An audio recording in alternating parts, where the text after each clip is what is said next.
19 மாமரம், தேக்கு மரம் 5 மரங்குது, 6 ஏக்கரை.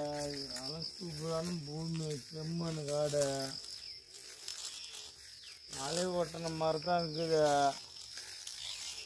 இல்லை மலைக்கு இந்த காட்டுக்கு இருந்தாலும் மேலே 2-3 காடு இருக்குது.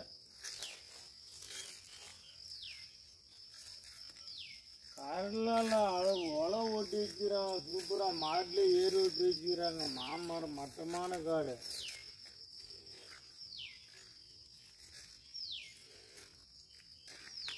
எங்கேயுமே இல்லை கரடு, அப்படிலாம் காடு தான். அப்படியே காடை பூரா சுற்றிலும் காடு. நடுவாழை இது இந்த காடு.